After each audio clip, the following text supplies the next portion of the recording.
Hey guys, it's Lane here with Hobbies Man once again, and today we are doing another book chatter video. Now, I do want to apologize if you guys hear a bit of an echo. I'm moving rooms right now, and I wanted to do some last minute recording before I finish moving all of my stuff here. And because there's less stuff in the room echoes a bit more. So hopefully it's not too bad in the video. If it is, I apologize. I might end up redoing this video, but it depends, right? So Book Chatter is a series of videos on the channel where I just talk about stuff related to a series or a book that I didn't really get to or I want to expand on a bit before continuing on with the series. And that's in a video format, right? So I think I said that. I don't know. Sometimes I make such long sentences that I forget about what I was saying at the beginning, right? But yeah, so we're gonna be talking about Cradle today. We're gonna be talking about the first 3 books. I can't remember the name of all 3 of them. I remember Unsouled is the first one. I forgot what the second one is called. And if I remember correctly, the third one is called Black Flame. And I actually didn't read these as individual books. I read them as part of this omnibus thing called the Foundation series, or the Cradle Foundation or Foundation Cradle. I don't know what to call it, but it's like the omnibus format that Will White has released. The second one is called Path of Gold or something, or Soul of Gold or something. I can't remember. No, Soul of Gold is a Saint Seiya thing, but the first one is called Foundation. It has the first 3 books in it, and because of when I purchased this, each book had a little frontispiece at the beginning of the book, just showing off some artwork for the characters, right? So, yeah, quick, short little disclaimer. This is spoiler filled, and this might actually end up being a little bit more negative than Wandering In, just because, one, it's been a bit longer since I recorded anything to do with the Cradle series. So there's a bit more distance, which means that I look at this a little bit less fondly than normal. And 2, because the Wandering In is so big that most of the problems that I have with it kind of disappear in the in just the sheer size of the series, right? Whereas Cradle is a bit smaller, and so, well, significantly smaller, and so it's a lot easier to really remember nitpicks, right? So it might be a little bit more negative than the Wandering In video, but I do still really love the series. I think that it has a lot of stuff going for it, and I think that it's phenomenal as a way to get manga readers into reading novels. I think that this is exactly the type of series that you would want to give someone that likes manga in order to get them to start reading more real novels, right? Or, you know, yeah, real novels, because manga are not novels, so it makes sense. You know, you can argue the same thing about light novels, but the vast majority of people that read manga would prefer to read the manga adaptation for the light novel that they're interested in, or the anime, right? But if they want to read something that isn't manga, that is, you know, something different, I think that Cradle is the perfect series for that, right? I've been thinking about making this series of videos on the channel about what weebs should read, right? Like, if you're a weeb or an otaku or whatever you want to call yourself, and you want to explore literature outside of manga, you want to get into books, you want to get into novels, you want to enjoy things that are similar but not exactly the same, I've always wanted to start that series with John Carter of Mars, right? Because I think that it's a big portal fantasy series. It's a classic, you know, story. It's a male adventure type story. That is like the quintessential thing that I think would work for weebs, right? But that was before I read Cradle. Now I think that if I ever started that series of videos on the channel, Cradle would probably be the channel, the book that I started with, specifically Unsouled, right? Because the difference between a manga and Cradle is like minuscule. Like, besides just the format, the storytelling style, the systems, the way that things work are all very similar, right? Like, technically, this is a progression fantasy, which you can argue that most manga are not, except for the ones that are based on video game mechanics, the ones that are supposed to be game lit, right? And this is also technically cultivation, which again, you can argue most manga is not. But at the same time, because manga is, you know, from the East, it has a lot of Eastern philosophy and Eastern type stuff embedded into it, even though it's not necessarily trying to be a cultivation or a wuxia or a shishan story. They do end up having that, right? Like, Dragon Ball has the same, you know, concepts as Unsouled does, but to a slightly different degree. Naruto has the exact same type of stuff, but slightly different. And so I think that one of the greatest things about Cradle is that it is so similar to manga. It is so similar to action-oriented shonen series, right? So that's kind of the first thing I wanted to talk about. I think that was mostly a positive thing, right? Although it really depends, because I know that a lot of people that like cultivation, progression, fantasy are also the type of people that are like, oh no, I don't like manga. That stuff is bad, right? And it's like, dude, you read the exact same shit. You just like a different format. Stop being such a, snob about it, right? So that's the first major point that I wanted to make here. In terms of stuff that I really liked in Cradle, specifically from Unsold, I think that the opening ceremony for book 1 is awesome. And there's a lot of things that I like about it. Primarily, I think that it's great to really give all of that exposition and then, hammer home that the main character is not like everyone else in such a, like, it's not really gut-wrenching, but it is like sad. Like there is a certain level of like, oh shit, right? To the way that Cradle opens itself, right? The way that Linden is explaining the ceremony and then he goes up to it and then he doesn't get what he wanted out of it, right? So I really like that on its own, right? As a fan of manga and anime, I really like that because it reminds me of My Hero Academia, and My Hero Academia is the reason that I even started this channel. It's the reason why I came back to anime and manga after many years of not really being into it. And so anytime something reminds me of early My Hero Academia, I like it, right? It's good. So I really like the opening ceremony for book 1, all of that stuff where you kind of finally learn who Linden is and you start to understand why he's different from other people, right? I also really like that transition away from that into the forest where Linden is a grown man now, or close to it. I guess he's like a boy still, right? Because he's like 15. And the difficulties that, exist around him, but that he still manages to make do with, right? So I really like that. Further on, I really like the twin star technique because it's just great. Like the idea of it is awesome. You divide your core into 2 pieces and then you basically flummox your opponent by hitting them and disrupting their flow, right? Like that is wonderful. It's such a simple technique, but it's one that probably no one would think about doing, right? Except for someone exactly like Linden, right? So I really like that. I also really like it because as you go through the series, you realize that basically there was nothing wrong with Linden.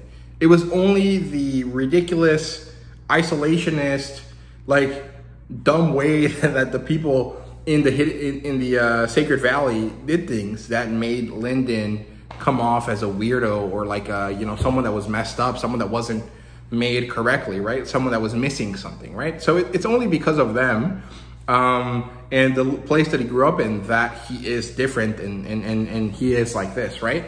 Once he goes into the world and he realizes that, there was nothing wrong with him, he just needed a little bit of extra help to get started. I really like the twin star technique or the twin star path because it's just so different from everyone else's, right? And it doesn't necessarily make it better or worse. It's just odd. And because it's so odd and different, it makes people super surprised. And then when you get that reveal that Ethan also does the same thing, or he has a similar path, where he also uses pure mantra, like that is all like chef's kiss. Like I love that whole progression of the pure mantra thing as the series progresses. So I really love that. I think that is a phenomenal aspect there, right? I also really like Suriel. I think that the way that the story manages to make her parts of the story, sorry, that was redundant. Let me rephrase that. I really like the way that her story, her plot line is interwoven with the main story of Linden, right? Sometimes I feel like it happens a bit too much per book because that story is progressing at a super slow pace compared to Linden's, right? Eventually, I'm sure they will connect because they have to, based on how Suriel was introduced, right? But I really like how there's this framing device where anytime, basically the story is Suriel is looking into Linden. She pulls up the archives or whatever through her little, you know, ball machine thing. Her dirge, I think is what they're called. And she pulls up, you know, information on Linden. And so that's when we jump in to see Linden's perspective, right? And then whenever we transition to her, it's actually more like she just stops reading Linden's account or whatever, you know, she stops watching the documentary about Linden and she goes off and does something and then looks for more information, which gives us more exposition. And then she comes back to watching Linden, right? So I really like that setup. I really like how that works because it's a great way of setting up the story. And in the animation, if they actually manage to do this correctly, I think, it works as a great framing device, right? And there's something that, there's a series that does this sort of similar thing. If you guys like Hiro Mashima, the guy that made Fairy Tail, he made a series called Eden Zero. And throughout Eden Zero, we also have this sort of idea, right? Where this God character shows up every once in a while. And the difference is that she talks directly to the reader. She's like, okay, today we're going to be looking at this, or today we're going to do this, or, you know, this happened with these characters, but what's going to happen next? Like that.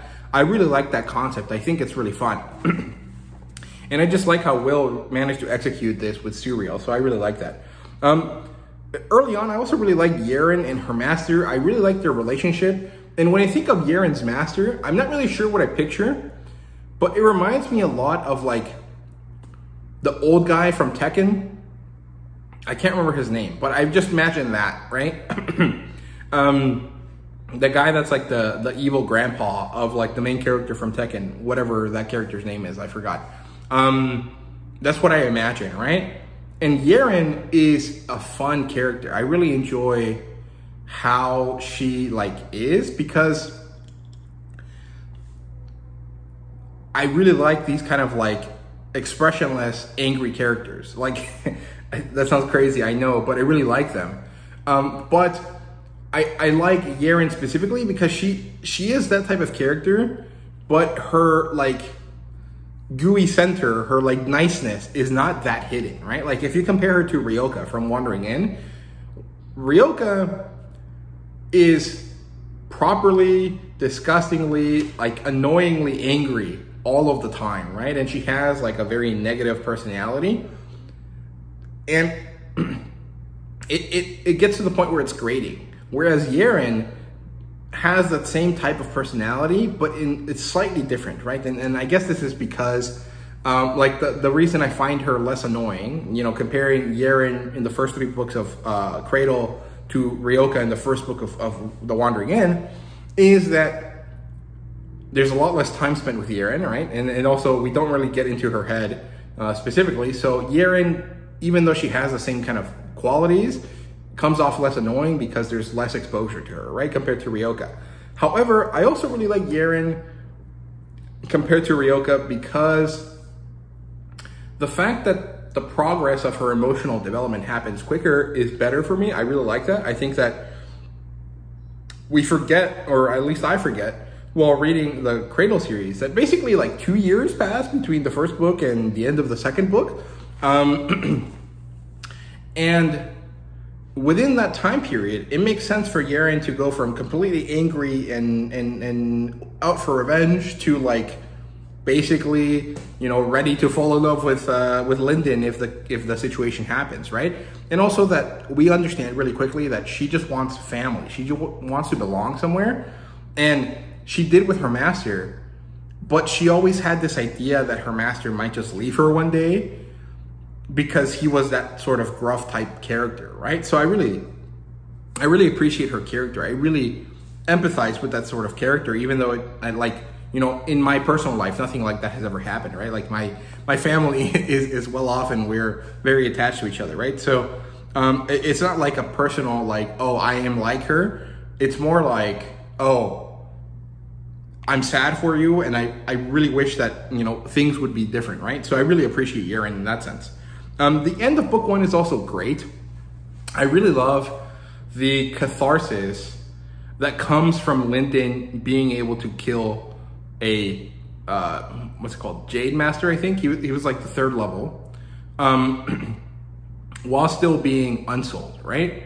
Like there is something so powerful about that ending of the first book, right? Like he just like falls to his knees and cries, not necessarily in happiness because he just killed someone, right? And obviously he has a problem with that, but in the sense that he isn't worthless and he proved it to himself, right? And that is like amazing. Like I think this resonates more with guys than with women, right?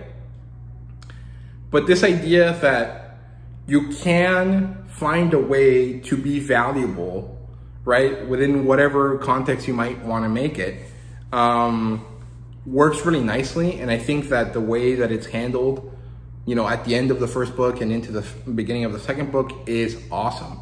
However, that kind of does end up leading to elements that I think could be better later on. So we'll talk about that in a second. I also really like the bloopers, right? I was gonna call them omakes, but they're not omakes. They're just bloopers.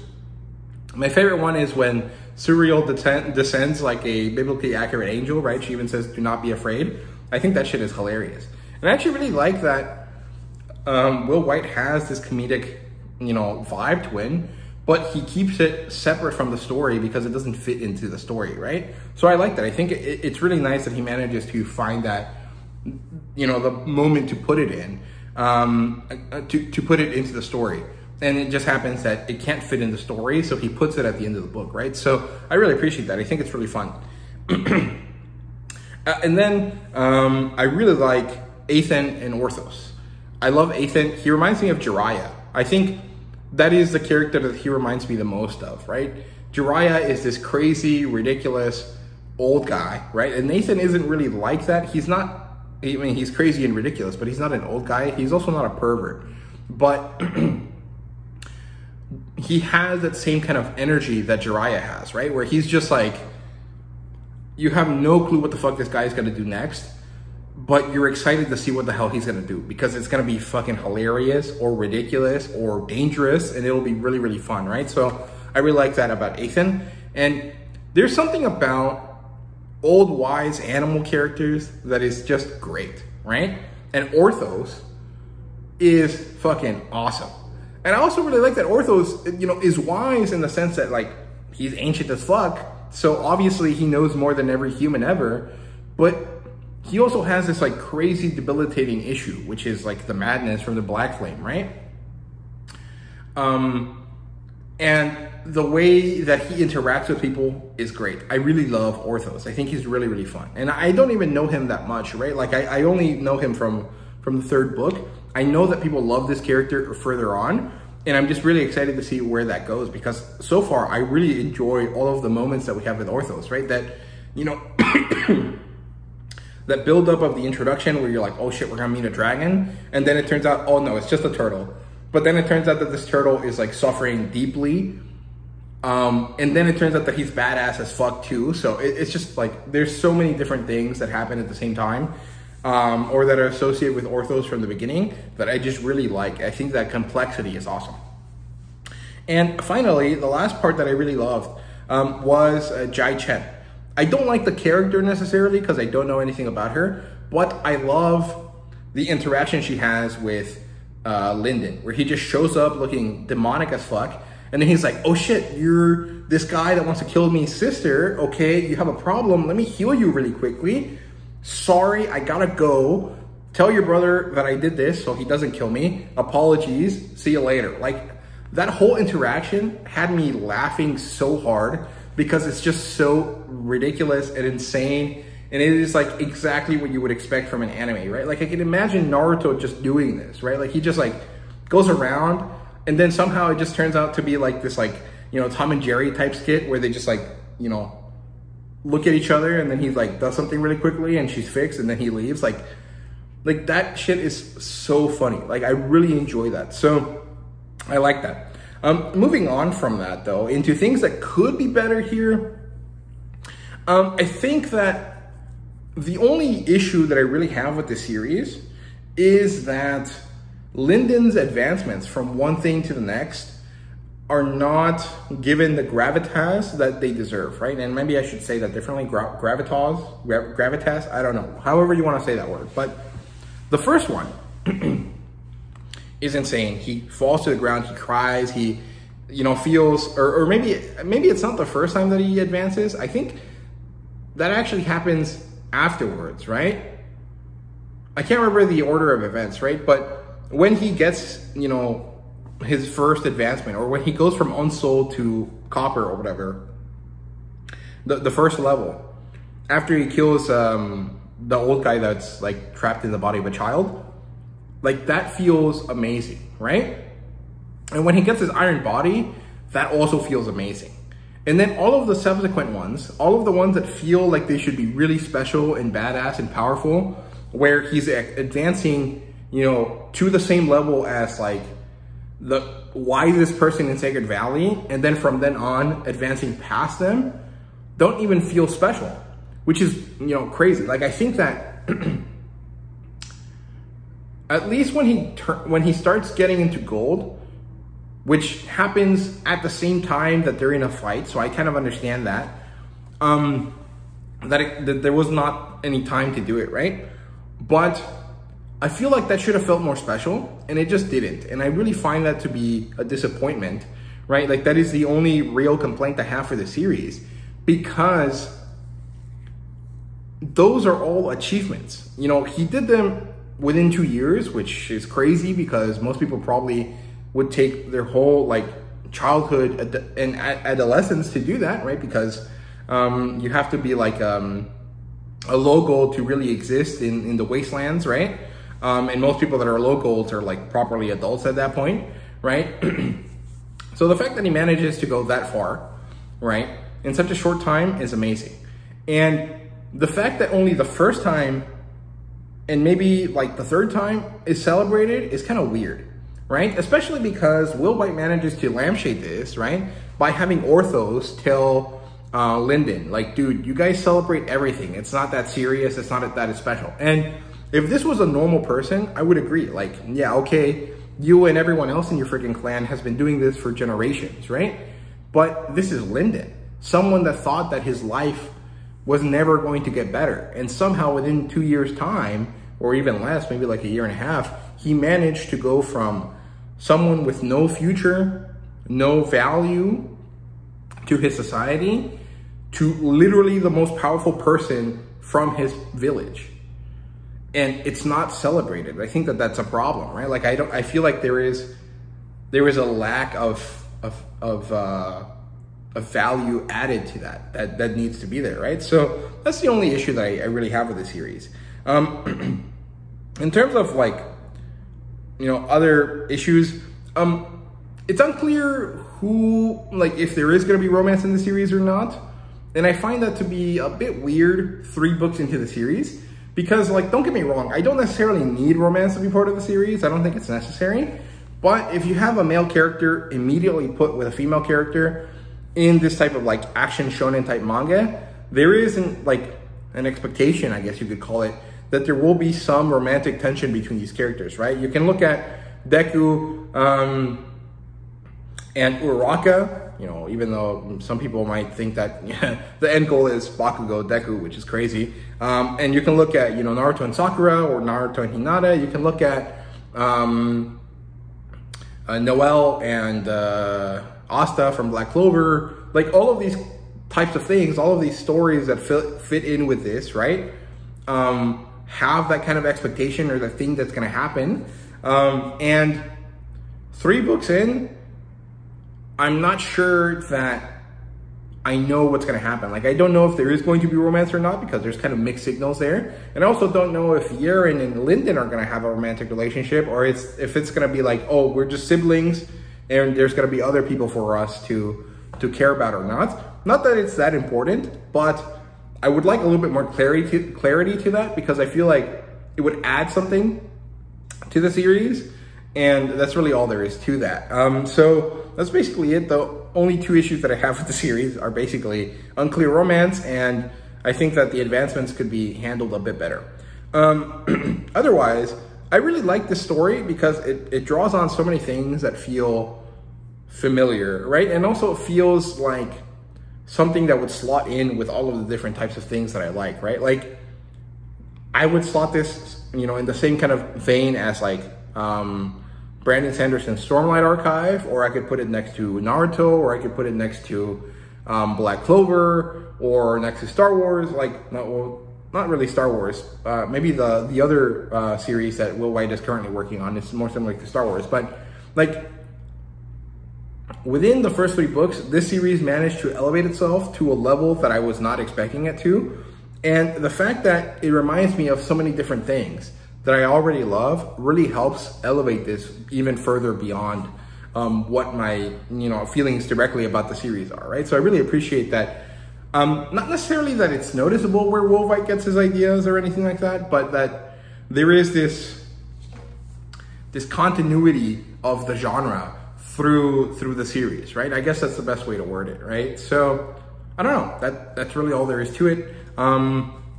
That's my book chatter episode for Unsouled, or for Cradle actually. So finally, I'll be able to start reading Cradle number 4. I can't wait. I'll be very excited to get into that here soon. So I'll see you guys in the next Cradle video.